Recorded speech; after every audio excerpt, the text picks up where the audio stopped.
હમણાં ભારેથી ભારે વરસાદ થવાથી જનધનને ઘણી હાનિ થવામાં છે. હવામાનનો પલટો તારીખ 11મીથી પણ થવાની શક્યતા છે. પરંતુ હમણાં એક ડીપ ડિપ્રેશન બની રહ્યું છે અને આ ડીપ ડિપ્રેશન લગભગ બિહાર, થોડા ઓડિશાના માર્ગો, વિશાખાપટ્ટનમ માર્ગો, ઝારખંડના ભાગો અને આ ભાગોમાં ભારેથી ભારે વરસાદ થવાની શક્યતા છે. કોઈ ભાગમાં 24 ઇંચ જેટલો વરસાદ થવાની શક્યતા છે. ત્યારબાદ લગભગ દેશના મધ્ય ભાગ સુધી પણ વરસાદ થવાની શક્યતા છે. કેટલાક ભાવ પૂર આવવાની શક્યતા છે. પૂર્વ મધ્યપ્રદેશમાં ભારેથી ભારે વરસાદ થવાની શક્યતા છે અને પૂરની સ્થિતિ થઈ શકે તેવો વરસાદ થશે. લગભગ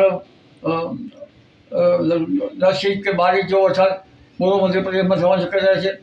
નર્મદા નદીમાં જળસ્તરમાં વધારો થશે અને ત્યારબાદ પૂર્વ ગુજરાતમાં પણ ભારેથી ભારે વરસાદ થવાની શક્યતા રહે છે.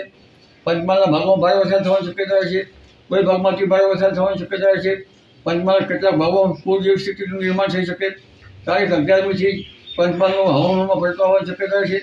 આ ઉપરાંત સાબરકાંઠાના ભાગો, હિંમતનગરના ભાગો, ઉત્તર ગુજરાતના ભાગો, મધ્ય ગુજરાતના ભાગો અને સૌરાષ્ટ્રના કેટલાક ભાગોમાં પણ વરસાદ થવાની શક્યતા રહે છે. એટલે આ વરસાદી વાહન જબરું છે.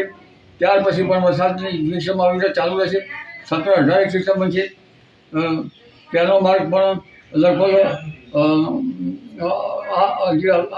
અગાઉ અત્યારે હાલ કયો તે જ રહેશે. 22 તારીખની સિસ્ટમ જબરી રહેશે.